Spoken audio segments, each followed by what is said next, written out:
turn to Acts chapter 4.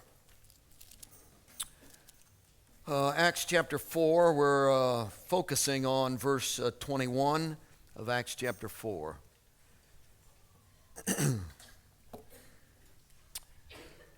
If I appear to be a little subdued today, I'm not discouraged. But I'm not too happy with this sermon, but I'm going to try to deliver to you. It's way too negative, way too negative. I like positive. You've had a hard week. I can tell by looking at you. And you need to be encouraged and lifted up, and then you come to this thing, and I don't know. Maybe we ought to just forget it and go home. Well, probably not. Verse 21, look at this thing. What do you want to do with this? So when they had further threatened them, they let them go, finding no way of punishing them because of the people, since they all glorified God for what had been done. Anywhere you go in the scriptures, anywhere you go in the ministry of Jesus, anywhere you go in relationship to Paul, you come back to the one fundamental factor that Christianity is an inside deal. We constantly seemingly have to correct that by saying or add to that or emphasize that, hey, we're not saying there aren't outside things that are important. But the outside things are not as significant as the inside things. Because we know that the progression of the whole deal is inside to outside, not outside to inside. So you can correct all the outside as best you can, and still the inside rages. So the process of Christianity is an inside deal. It's Jesus coming to the inside of the individual and literally filling that individual from the inside, which automatically then begins to affect and correct outside activities. So our focus is never, we'll stop that, stop this, don't do that anymore. Well, if you just start doing this, you'd be okay, because it isn't true. It's an inside deal. We all understand that. Jesus got into trouble over this kind of emphasis. He was constantly having conflict and battle with the Pharisees. And it was all over this. Their focus was totally on the outside. His focus was totally on the inside. In fact, it was so strong a conflict that Jesus ended up with these descriptions of these guys who were focused on the outside. His description of them was things like whitewashed sepulchres, meaning that they beautified the outside, but inside they were full of dead men's bones. Because all they concentrated was on the outside, and the attitude, the motive, what was driving them, what was going on in their inward being, somehow they just didn't care about that, neglected the whole thing. So he used these imageries to describe that. For instance, he used this imagery of the cup. On the outside, you wash the cup good, but you have this old, dried, smelly coffee on the inside. It's just putrefying, and why you drink it, I have no idea. But it's on the inside. Therefore, what I really want you to do is clean the inside, and then the outside will take care of itself. So he was really strong using all this imagery. In fact, do you realize that most of the parables he told are that same kind of focus? In other words, it's a focus on the inside. He dealt with these guys, as we've been dealing with in the Saturday night study. He's been dealing with these guys all day Sunday, all day Saturday, Sabbath day. And as he's dealt with them all the Sabbath day, he's just had conflict after conflict after conflict. And he ends up in chapter 13 telling the parables of the kingdom. And what are the parables of the kingdom all about? All about inside stuff.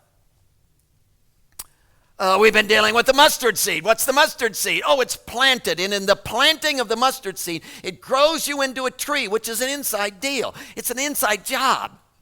The leaven is the next parable after that. The leaven is planted into the dough, and what does the leaven do? It's no big explosion. It's no, whoa. It's no, catastrophe kind of thing. It's an inside slowly permeating, affecting my whole life until the whole dough, the whole loaf is full of this yeast stuff, which was, where'd that come from? Inside job. So the whole emphasis of Jesus in ministry, in describing the kingdom, in conflict, the reason he was crucified, all comes back to this inside deal. What are you like inside? What about attitude? What about motive? What about your nature? What drives you? That seems to be the whole deal, doesn't it?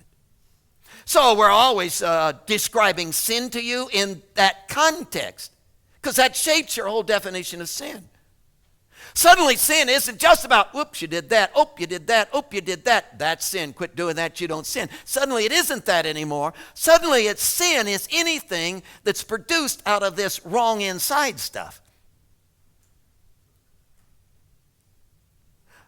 So if you did every rule correctly of the Church of the Nazarene, you still would be a dirty, rotten sinner, because it isn't about, it's about, which is the whole deal. And Jesus, again, is so strong on that. So when we talk about sin, we talk about sin deed, and we talk about sin nature. And the Bible does that all the time. Sin deed, sin nature. Now there is a sin deed, which is produced by the sin nature. Well, can you give me a list of them? Oh, I know some good ones, because I've watched you. So I know some real good ones. Just kidding. So I know some real good ones. But the truth of it is, you cannot make, and we've gone through this, you can't make an exhaustive list. Why? Because anything could be a sin. Any deed could become a sin determined by the inward motive and nature that is within you. So anything that isn't sourced by Jesus is a sin. So your best deed on your best day is a sin. Why? Because you don't have Jesus inside sourcing you, and you have the wrong nature, so it's an inside job. Now it's really interesting that most of us in approaching Christianity approach Christianity from this deed thing, from this sin deed stuff. And hey, rightly so, because as Jesus convicts us, as we become aware of his presence, as we sit in times like this where he moves upon our hearts and our lives, what does he talk to us? Oh man, we feel so guilty over, well, I didn't, I should have, all of this stuff. And that's so big in our lives. And I understand that concept. So I kneel at an altar of prayer and I say, Jesus, will you forgive me of my sins? And guess what? Whoa, he does. Could you ever get over that? Could you ever could you ever take that for granted? Wouldn't you walk around the rest of your life saying, whoa, I've been forgiven, I've been forgiven? Wouldn't you just waller in that? Wouldn't you just revel in that? Wouldn't that just be the thrill of your life, that every dirty, rotten, stinking thing you've ever done has just been, I mean, that's no small deal. That's all of this, sin deed. But see, what happens to us is, when those are all removed and when guilt is all gone and we're basking in his presence and saying, oh, thank you, his presence, which is now penetrating our insides because he's moved within, begins to reveal the core nature of our being. And the sin nature becomes exposed. Well, why didn't I see it before? Well, you could have, but you're just not that bright. I mean, I was dealing with all this other stuff. If I could have seen it, I could have dealt with it, but it's, now he's revealing this. Now that this is gone, the whole focus of the Spirit on my life is now about this, oh, the Bible has names for it, like carnal mind. In fact, I really like the old King James. This is good for Father's Day. The old man. Which is, well, I sure identify with that one. So you got the old man stuff. You got the flesh. See, Paul calls it the flesh. Again, he's not talking about physical flesh. What's he talking about? He's talking about the works of the flesh in Galatians, which is the idea that there's within me this, and we're not talking about human nature. Don't get confused. See, there's a human nature that is right and proper. Adam was made a human being and had a human nature before he ever sinned. So sin is a parasite, folks. Sin is not, see, the sin nature is not, well, if I didn't have that, I wouldn't have any nature at all. That's not true. Sin is a leech. Sin nature is a leech. It's an attachment. You don't need it. It isn't necessary. It destroys. It ruins. It's chaos. It is not, no, it's not who you are. It's a pair of glasses that have come to your human nature and is fogging everything up and causing you to see everything distorted. See, it's an awful thing. And that begins to be revealed in my life. Well, again, why didn't I see it before? Because I was all wrapped up in these sin deeds, which became so overwhelming in the guilt of it. But once that's gone, then I begin to see this. John Wesley said, once you see this sinful nature living within you, you are abhorred. You look at yourself and say, how can I even be Christian? The rot, the filth, the sewage, the raw sewage of my sin, which is the core of the whole thing, is within me. I thought this was bad. Oh, good night. This is awful. Because all of this came from this.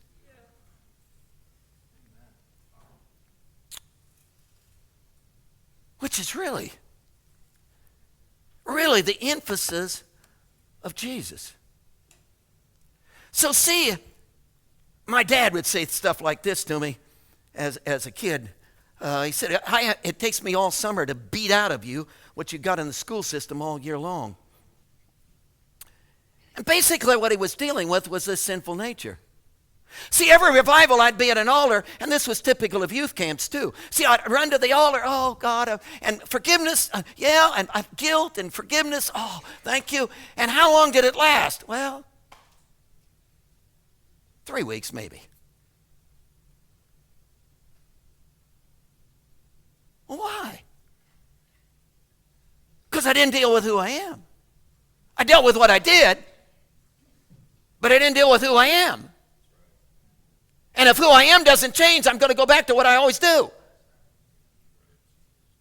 So someplace, sometime, somewhere, I got to hit head on who I am. And the sin nature itself, I got to deal with it someplace. Or I never will have victory. I will never be able to. So Christianity, I'm trying to tell you, is an inside job. It's where he specializes. Maybe this is encouraging. Isn't that amazing? Now, that hits our passage head on, because that's what the passage is all about in verse 21. And those of you who haven't been involved in this study, of course, the whole scene is that there's a lame beggar at the gate beautiful. Peter comes up, grabs him by the hand, yanks him to his feet. In the name of Jesus, rise and walk. And the guy's just running all over the place. They end up in the temple, Solomon's porch, large crowd. Peter's preaching and proclaiming Jesus. The Pharisees, the Sadducees, the Sanhedrin, all bent out of shape, run in, interrupt the whole service, grab Peter and John and the lame beggar who's been healed, drag them down to the court.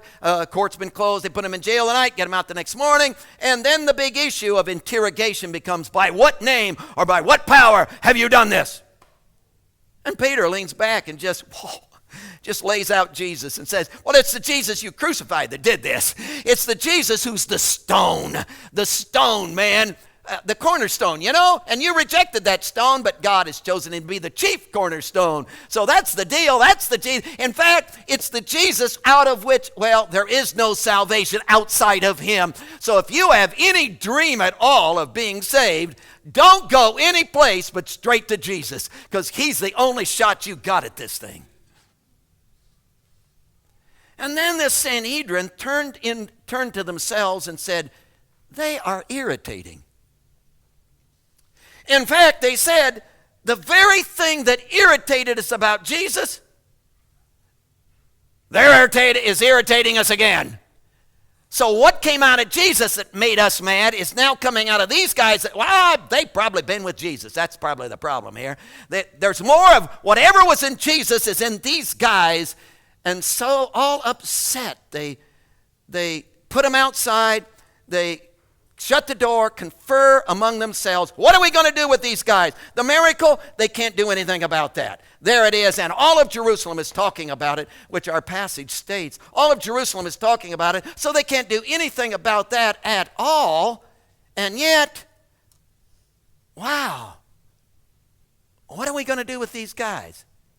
See, God had moved in, and he's always doing this in relationship to your life, my life, and he's holding back. This is a great thought. He's holding back all that the forces of evil would like to do to me. He's holding back. They wanted to, but they couldn't. So they brought him in, and the only thing they could think of doing is threatening him. And as they threatened him, they said, we don't want you preaching or talking, mentioning the name of Jesus one more time. Shut up about Jesus. We're sick of it. We're just sick of it. We're sick of his name. Don't want to hear it anymore. And Peter says, guys, help me with this. Can you see Peter? Help me with this, he says. And he gives them a proposition. He said, you guys help, you judge. You be the judge of this. If in the sight of God we should listen to you, if in the sight of God we should listen to God, you tell us. You're intelligent people. In my life, should I listen to you? Should I listen to my sinful nature? Should I listen to myself? Should I follow my body drive? Should I? Or should I really give my life to God and say, God, what do you want? You tell me what I should do. I'm not mad.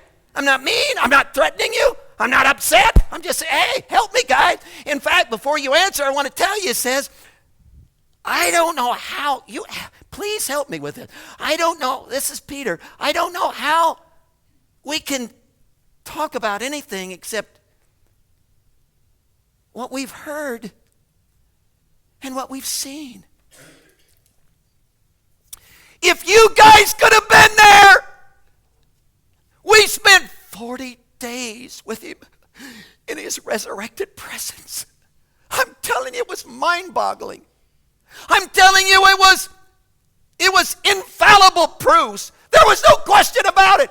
We walked with him. We talked with him. We ate with him. He taught us. And by the end of the 40 days, we all looked at one another and said, this boy's alive. There's no doubt about this guy. Whoa. Well, we were absolutely down to it. I mean, and you want us just to, it didn't happen. What are you talking about? I was there. I was involved. I experienced it. And then, oh man, we waited about 7 days. And guess what took place? The very nature and spirit of that Jesus came and literally filled me. And now the Jesus that was on the outside is the Jesus on the inside. And he gave us all of this power for victory. And our attitude changed and our nature changed. And then you come to us and say, don't talk about him. How am I going to do that?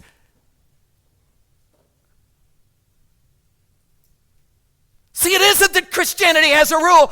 Thou shalt talk about Jesus once a day. See, it isn't that. It's, oh man, I can't keep my mouth shut. Why? Because this is what I've seen. This is what I've heard. So guys, I'm not mad. Would you help me with this? He says to the Sanhedrin. Now you come to verse 21. So, stop right there. The Greek word for so is de, D-E. It's the primary translation of that is but, the conjunction but, which is a contrast. So what is he doing? He's setting up a contrast. It's so easy. He's setting up a contrast. Over on the one side, you got this Sanhedrin. They're all bent out of shape. They're threatening. They're all upset. Hey, shut up about Jesus. Over here, you got guys that are saying, hey, help us with this. Tell me what I ought to do. Give me some good advice on this. In fact, if you want to bring the the contrast just into the passage. Look at it just in the verse 21. So when they had further threatened them, they let them go, finding no way to punish them because of the people, since they all glorified God for what had been done. So on the one side, you got this threatening, shut up about Jesus, we're sick of it, we don't want to hear it anymore, you irritate us, we're all upset about it, hey, we hate this business of Jesus. On the other side, you've got these guys all over Jerusalem, the populace, who's praising God for Jesus. And you got this contrast. And of course, Peter and John are in this group that's glorifying God. So you got this contrast in the passage. So over here you got the attitude of the Sanhedrin. Over here you got the attitude of Peter and John.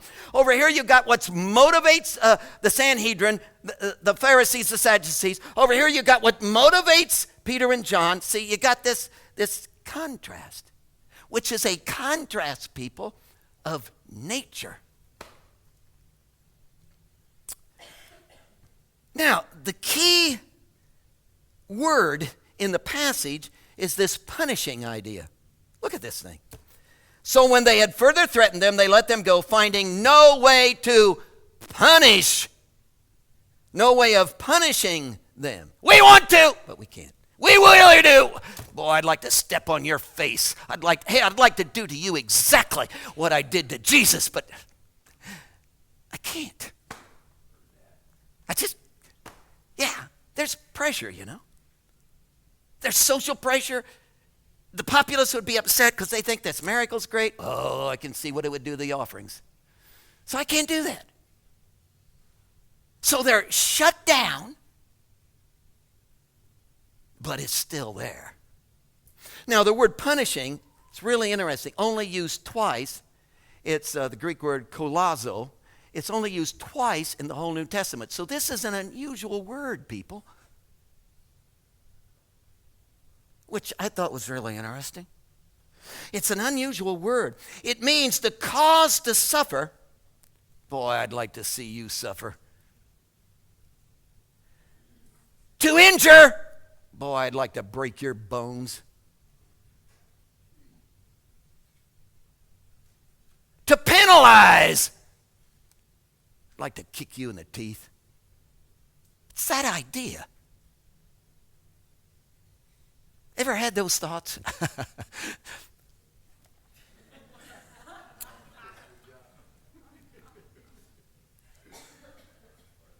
That's the word punishing. In other words, here's the Sanhedrin, and how do they feel towards thee? Well, we'd like to. We'd really like to punish you. We'd really like to injure you. We'd really like to cause you to suffer. We'd really like, but we can't. Why? There's all this pressure. So the best we can do is. And on the other side of that is Peter, who says, guys, we're not upset. Help us with this. What should we do? Contrast. Oh, by the way, the other place where this word is used, this punishing word is used, is in 2 Peter. And that passage is really something. Because in 2 Peter chapter 2, verse 9, he uses this word. And it's connected to God. And so immediately I said, oh, no, God feels that way about me. I'd like to step on your face, Manley. Oh. But then when I got into the passage, that isn't it. That isn't true. That isn't true at all. In fact, in the passage, Peter is talking about false teachers, false prophets, false teachers, guys who are teaching things that aren't. Here's the way he describes them. Listen to this. This is 2 Peter chapter 2, verse 12. They are like natural brute beasts. Made to be caught and destroyed. Natural brute beast. I know I'm manly, but nobody's ever called me that. Natural brute beast. Wow. Because that smells of some kind of inside nature that just... See, you can't tame a natural brute beast. You can't train the thing. Because sometimes, someplace, somewhere, bring it into your house, body train it, sometimes, someplace, that thing's going to bite you. Because it is what it is. So he calls these prophets, these teachers, like natural brute beasts made to be caught and destroyed. Speak evil things they do not understand. Now get this. And will utterly perish in their own corruption, and will receive the wages of unrighteousness as those who count it pleasure to carouse in the daytime. Whew. Oh, back up. You got to get this. They speak evil of the things they do not understand. And then he says this, and will utterly perish. How are they going to perish? Well, God's going to punish them and step on. No, they're going to punish in their own corruption. That's an interesting statement. In other words, the natural brute beast of my own internal nature is going to begin to express itself and create such a scene around me and in me that scene, that product is going to be the very destruction of my own life.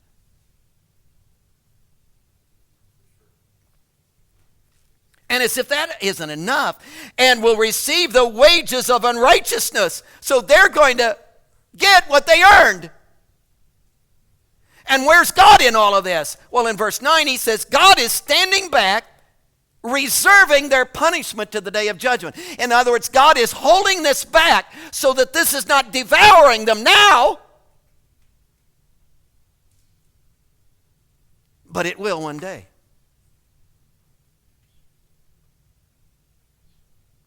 That's the word.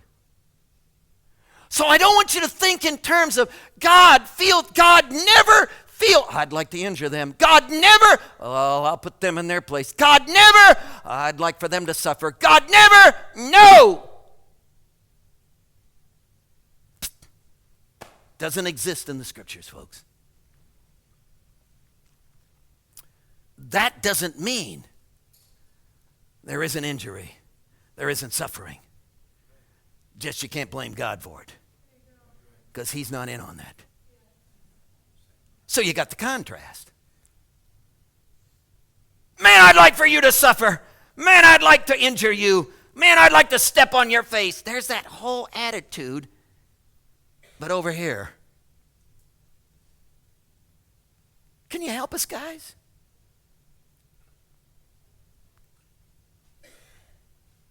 And you got this contrast. Let me give you some handles on this. One is vindictive. There isn't any, it's so obvious in this whole idea of verse 21, and especially the word punishing, the idea of a vindictive attitude just spills all over the place, doesn't it? I looked up in the dictionary to see what vindictive means. It means a strong and unreasonable passion for revenge. Now, it's not revenge. It's the strong and unreasonable passion. So I began to go through my life. Do I have any place tucked away anywhere in my life a strong, unreasonable passion for revenge?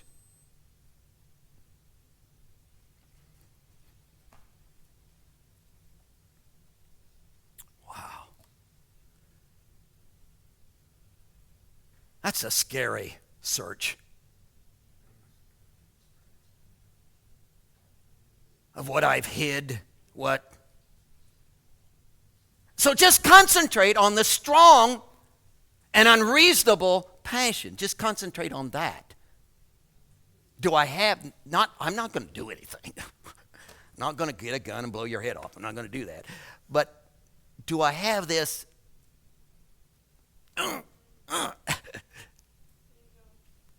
Let's talk about the Sanhedrin. Oh, verse 1, chapter 4. It says that they came upon them. So Peter's preaching, and there's this great crowd, and they are so bent out of shape. In fact, the next verse says, being greatly disturbed. They're so upset, they're so disturbed, they're so strong, unreasonable passion. So gripped them that this Sanhedrin group marched in, disbanded the crowd, grabbed Peter and John and the lame beggar. Don't give a rip about the miracle. Drug them down, interrogate them, slammed them in jail. They're going to interrogate them. They're after them. They laid hands on them, put them in custody. What's that all about? Strong, unreasonable passion. They're operating out of that. In fact, go down again to verse 13. See, in verse 13, what you've got again is that as they're listening to Peter, there's this flow coming out of Peter that is the Spirit of Jesus, because he's filled with the Holy Spirit, that just stirs up this strong, unreasonable passion.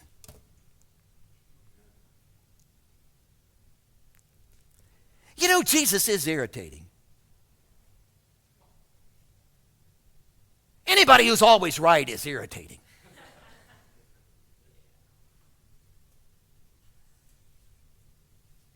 And every time I run into him and talk to him about anything, he's always on the right side.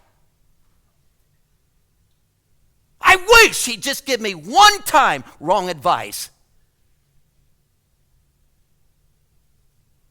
And I could just be, well, I was smart enough not to follow that one, Jesus.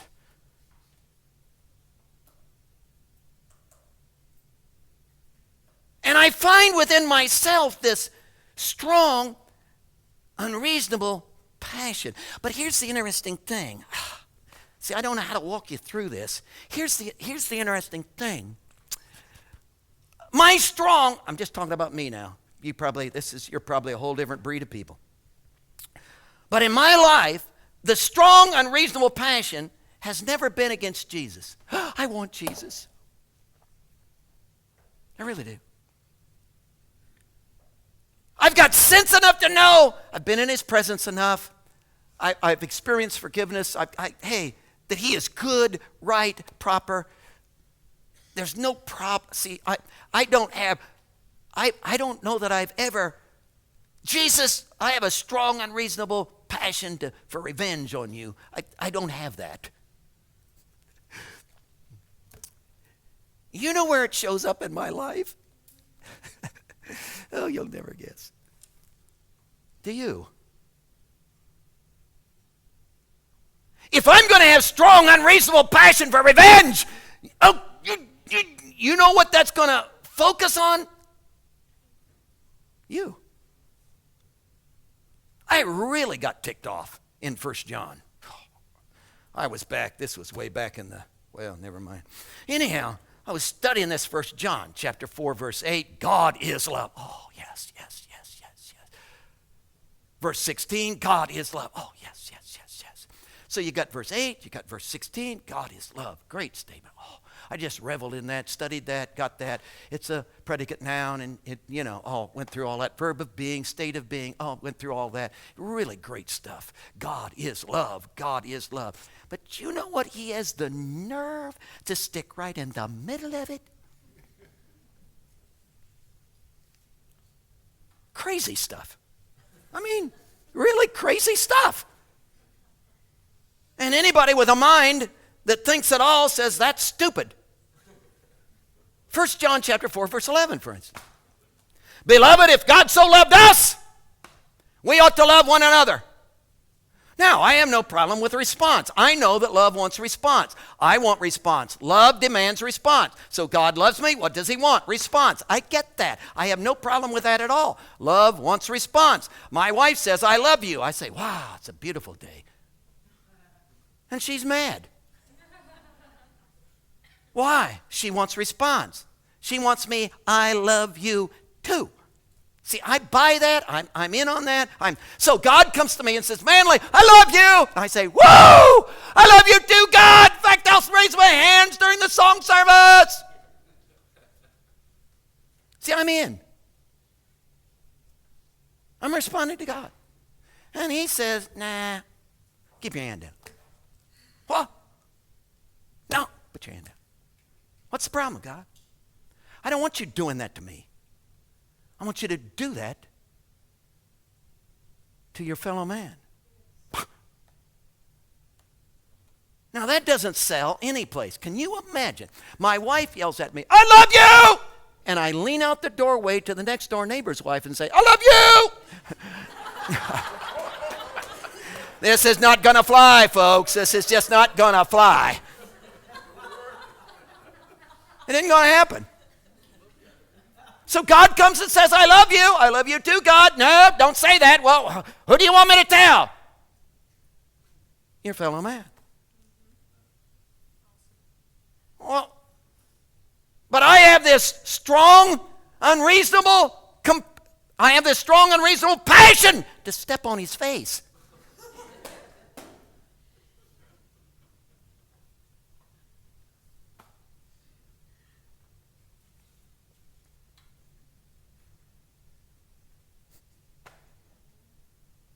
And I can go on and describe that. And I'm not always that way. Oh, please. It's just, I've had a rough day, and 2 flat tires and worked like a dog and didn't get much sleep. And when I came home, the dog even bit me. So, I'm just, whoa. And then my next door neighbor pulls that on me, and all of a sudden I'm, whoa! Where did that come from? Well, it wasn't my fault. Hey, it wasn't my fault. So I lost my temper. Well, it wasn't my fault. If they hadn't they caused they're... But that's not true. It is my fault. It's what I got in me. Because do you understand, nothing can come out of me if it isn't first of all in me.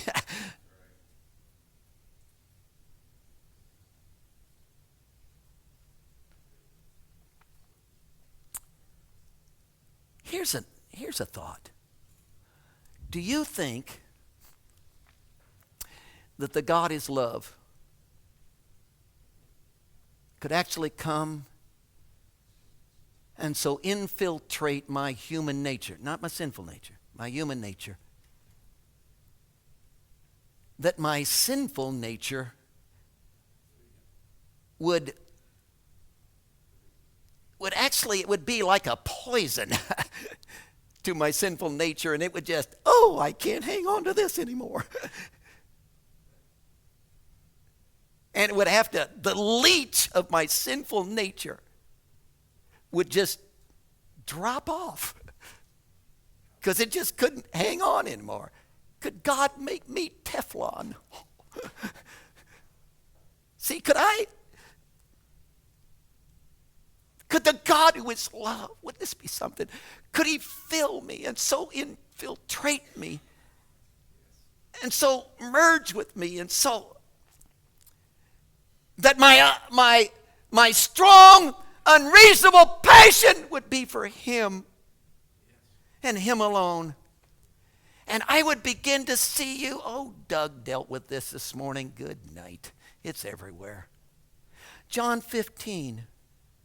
Abide, remain, remain, remain, remain, abide, remain. He uses that like 9 times until he gets me all pumped up. Yeah, I want to remain. I want to remain in Jesus. And then I say, as Doug said, how do I do that? He says, well, keep my commandment. And if you keep my commandment, you'll remain in my love, and I'll remain. Oh, good. Keep your commandments. What's your commandment? Do you know in the next 2 verses he says, this is my commandment. Love one another.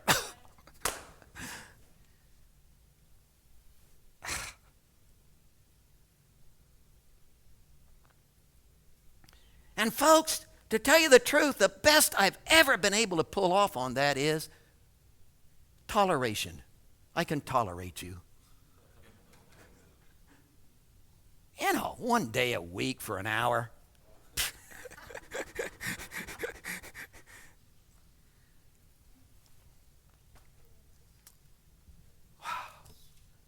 So there's the contrast.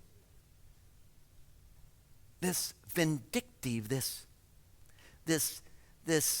And there's two more of these, but hey, we haven't got time. But there's this vindictive attitude in me that, I'd like to injure you.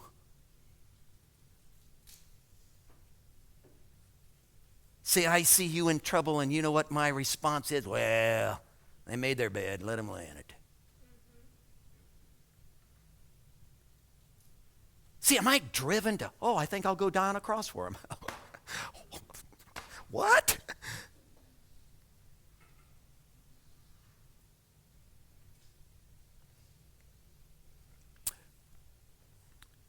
Do you have the nature of Jesus? Well, I'm religious. So was the Sanhedrin. Well, I observed the hour of prayer. So did the Sanhedrin. I tithe my month. So did the Sanhedrin. Well, I'm leadership of the church. So was the Sanhedrin.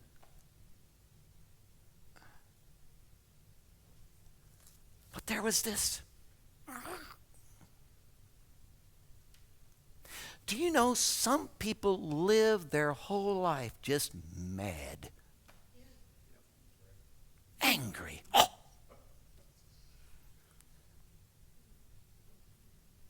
I think the doctor slapped them when they came out. And they've been mad ever since.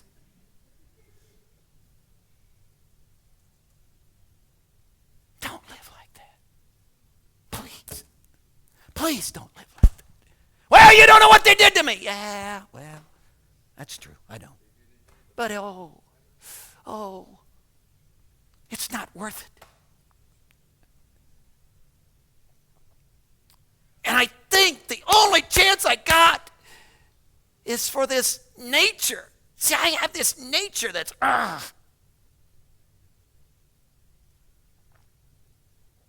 Again, let me just walk you through it. Wouldn't it be something if the very nature of God, who is love, could so invade me, so come to live within me, could so permeate my insides, so mix with me, so merge with me, that he and I could literally become one in that merger, and the parasite of my sinful nature would just be poisoned by it, would just, I can't stand this. And it would repel.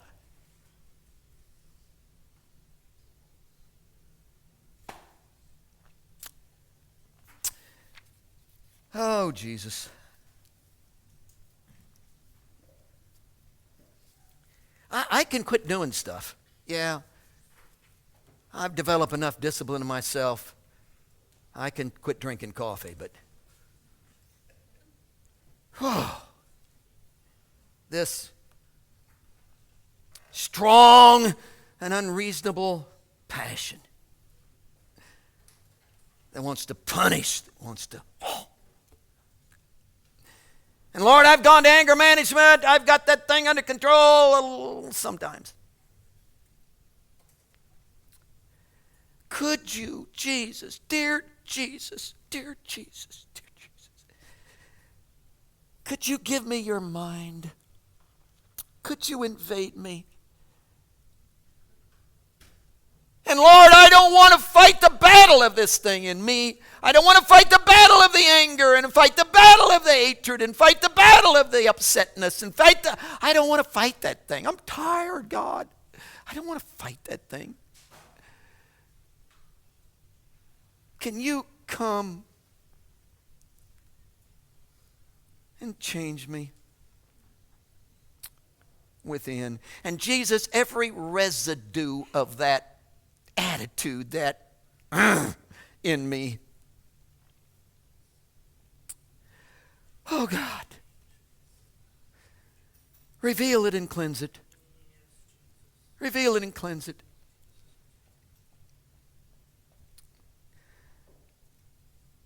Until the God who is love is seen in every expression of my face. And you are known in my world.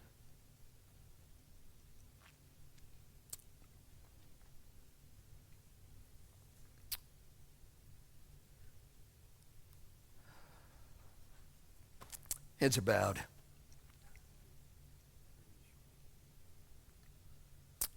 Hey, no pressure.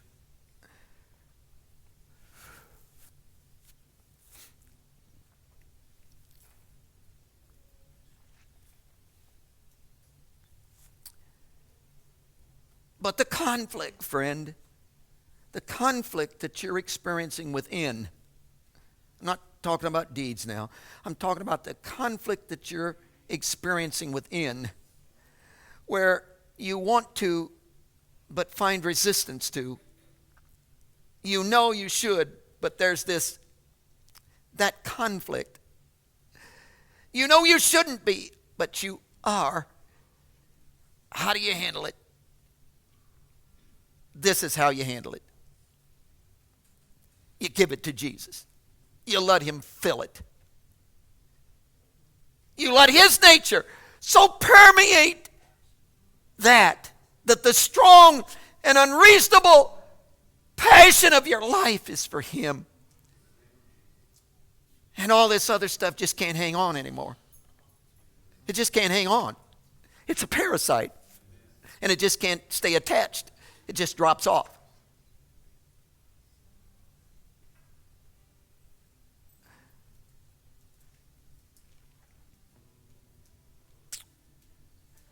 So the statements in your life where you say, well, I wish I could, I wish I were,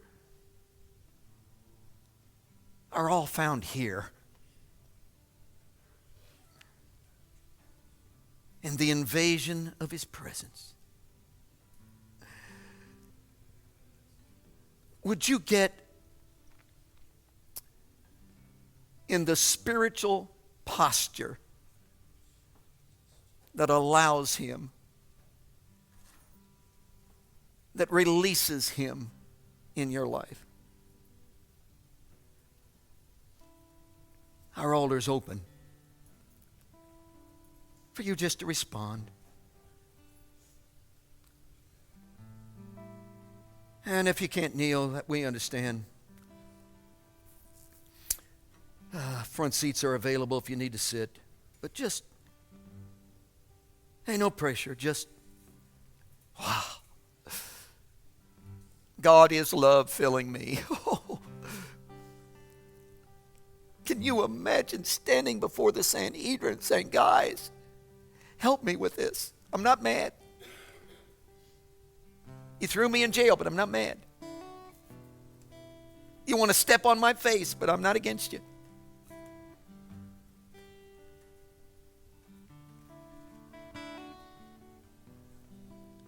Be obedient.